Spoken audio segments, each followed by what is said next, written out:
2024 के लोकसभा चुनाव के दौरान बीजेपी में अन्य दलों के नेता शामिल हुए।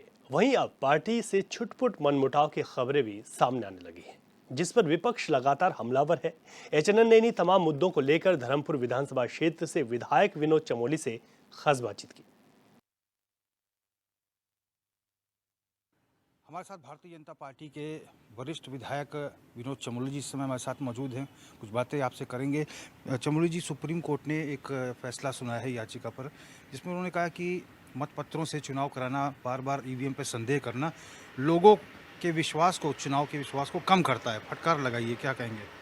देखिए, दो बात हम इतने लंबे समय से कह रहे हैं, आज सुप्रीम कोर्ट ने वही बात दोहराई है। और जो लोग ईवीएम पर सवाल खड़े करते हैं उनको एक करारा जवाब मिला है। देश को आगे बढ़ना चाहिए, हम मतपत्रों से हटकर हम ईवीएम तक आए। अगर बात होनी फिर डिजिटल की बात होनी चाहिए, नहीं कि वापस जाने की बात होनी चाहिए। One should be progressive, forward way में चलना चाहिए, सकारात्मक होना चाहिए। और आज सुप्रीम कोर्ट ने वही बात कही है कि भाई हम पीछे की ओर नहीं जा सकते, हमको आगे की ओर बढ़ना है।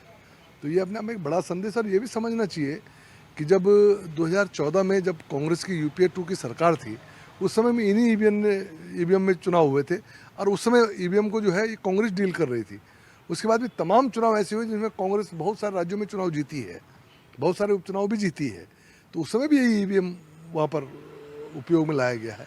तो ईवीएम पे सवाल खड़ा करना कहीं ना कहीं अपनी हार को छुपाने का एक तरीका है। और मैं समझता हूँ कि कांग्रेस के लोगों को भी समझना चाहिए कि देश आगे बढ़ना चाहिए। राजनीति तो होती रहेगी, आज बीजेपी की है, पहले उनकी थी, ये चलता रहेगा, लेकिन देश पीछे को नहीं जाके आगे को जाना चाहिए। आगे बढ़ने का कोई रास्ता तलाश है। दूसरे चरण का मतदान कल हुआ है, सेटिस्फाई है वोटिंग परसेंटेज से? हाँ, ठीक है। मुझे ऐसा लग रहा है कि जो भारतीय जनता पार्टी का वोटर है वो निकल कर आ रहा है, लेकिन जो कांग्रेस का वोटर है वो कहीं ना कहीं निराशा में है। तो वो कम निकल रहा है। जो जैसे हमारे प्रदेश में हुआ, ऐसे ही यूपी में भी मुझे कुछ दिखाई पड़ा। और जहाँ प्रतिस्पर्धाएँ हैं, जहाँ आपस में बराबर का संघर्ष है, वहाँ पर मतदान ज़्यादा हो रहा है। आपने देखा होगा पश्चिम बंगाल में ज़्यादा हुआ और कई जगहों पर ज़्यादा हुआ है। तो वहाँ संघर्ष है आपस में। तो भारतीय जनता पार्टी भी जोर लगा रही है, कांग्रेस भी जोर लगा रही है, अन्य पार्टियाँ भी जोर लगा रही है। उसके कारण वहाँ पर मतदान प्रतिशत बढ़ रहा है। लेकिन जो भाजपा शासित जो क्षेत्र हैं, जहाँ पर भारतीय जनता पार्टी एक तरफा है, वहाँ पर भारतीय जनता पार्टी का कार्यकर्ता तो निकल रहा है, लेकिन कांग्रेस का कार्यकर्ता कहीं ना कहीं निराशा में, हताशा में बाहर नहीं आ रहा है। उसके कारण मत प्रतिशत वहाँ पर थोड़ा सा कम दिख रहा है। ज़्यादा कम तो नहीं है, 2-3% का फर्क आ रहा है, लेकिन वहाँ पर कम है। पूर्व सीएम हरीश रावत लगातार कई मंचों से इस बात को कह रहे हैं कि पहले चाहे वो दिनेश धनी की किशोर उपाध्याय की चिट्ठी वाला मसला हो, पीजेडीसी वाला, दिलीप रावत का जो सोशल मीडिया पे पोस्ट का मसला हो, प्रमोद नैनवाल के ऑडियो का मसला हो, वो कह रहे हैं कि भारतीय जनता पार्टी का चरित्र ऐसा है और तीसरे चौथे चरण के मतदान के दौरान बीजेपी की पूरी कलाई खुद जाएगी। देखिए, हरीश रावत जी उत्तराखंड में सक्रिय है, कांग्रेस का बड़ा चेहरा है। उत्तराखंड का चुनाव हो चुका है, अब यहीं तक उनका प्रभाव हो सकता है। इससे बाहर के प्रभाव को नेता नहीं है आज की तारीख में। कुछ भी बोले, उसका अन्य चुनावों पर कोई प्रभाव पड़ने वाला नहीं है। और जहाँ तक हरीश रावत जी का सवाल है, तो मेरा ये कहना है कि अपना परिवार संभाले। अपना तो संभल नहीं रहा है, भारतीय जनता पार्टी को और देख रहे हैं। सभी जगह भारतीय जनता पार्टी का कुनबा बढ़ा है ना, उनका परिप्रेक्ष्य कहने का यही था। हाँ, तो ठीक है ना, तो कुंडवा बढ़ा है तो उनको परेशानी इसलिए कि उन्हीं के कुंडवे से छूट कर आए हैं। उनका कुंडवा सिमटा है, हमारा कुंडवा बड़ा है। तो हमारी प्रॉस्पेरिटी से वो परेशान है। जो पॉलिटिकल प्रॉस्पेरिटी बीजेपी को मिली है इस बीच में, उससे वो परेशान, इसलिए इस तरह की बातें कर रहे हैं। तो बेहतर ये है कि अपने दल पर ध्यान दें, अपने लोगों पर ध्यान दें, ताकि वो टूट कर इधर ना आए। जो हमारे पास आएगा हम तो लेंगे, लेकिन वो टूट कर ना आए, इसके लिए काम करें। और सबके टूटने का सबसे बड़ा कारण ही हरीश रावत है।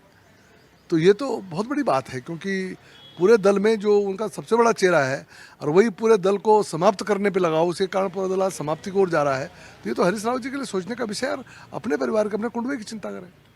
विधायक जी, आप बहुत बेबाक बोल के लिए जाने जाते हैं, स्पष्ट बोलते हैं। जो आर्थिक समीक्षा जो कांग्रेस ने मैनिफेस्टो में कहा है, पीएम मोदी ने भी कई मंचों से इस बात को कहा है, कांग्रेस कह रही है हमारी कोई ऐसी मंशा नहीं है। देखिए, कांग्रेस अब इसलिए बोल रही है कि भाजपा हमलावर हो चुकी है, क्योंकि कांग्रेस ने जो कहा है वो तो कहा है, पूरे दुनिया ने, पूरे देश ने देख लिया है। पूरा देश उसको समझ भी रहा है कि हम आर्थिक सर्वे कराएंगे, सब लोगों का सर्वे होगा। तो ये तो कांग्रेस ने कहा है और पूरे देश ने उसको देखा भी है, समझा भी है, पढ़ा भी है। अब क्योंकि भाजपा हमलावर हुई है, उसके जो आफ्टर इफेक्ट्स हैं, उसके जो बुरा पक्ष है, जो खराब पक्ष है, जिससे आम लोगों को दिक्कतें आने वाली, जब वो पक्ष सामने रखा गया, अब कांग्रेस डिफेंसिव होकर कह रही कि हमारी ये मंशा नहीं थी। लेकिन तीर निकल चुका है। अब वापस बिहार में तो जा नहीं सकता, कांग्रेस को भुगतना तो पड़ेगा ही। अंतिम सवाल विधायक जी, आप लोग की ड्यूटीज़ बाहर अलग अलग राज्यों में लगाई जा रही हैं, क्या आपको बताया गया कि आपको कहाँ भेजा जाएगा? नहीं, अभी तय नहीं हो रहा है, अभी नाम तय हो रहे हैं, उसके बाद क्षेत्र बांटे जाएंगे, तो निश्चित तौर पर जहाँ भी भेजेंगे हम जाएंगे। धन्यवाद विधायक जी। धन्यवाद। तो हमने बात की भारतीय जनता पार्टी के वरिष्ठ विधायक विनोद चमोली जी से। चमोली जी का साफ तौर पर कहना है कि भारतीय जनता पार्टी का विजन स्पष्ट है। भारतीय जनता पार्टी एक क्लियर मैंडेट से चुनाव जीतेगी और कांग्रेस में कहीं ना कहीं छटपटाहट है, घबराहट है। कांग्रेस को अपना कुनबा देखने की आवश्यकता है, ना कि बीजेपी के घर में झांकने की जरूरत है। HNN 24/7 के लिए अपने कैमरा पर्सन हरीश भट्ट के साथ मैं रोहित विक्रम सिंह, देहरादून।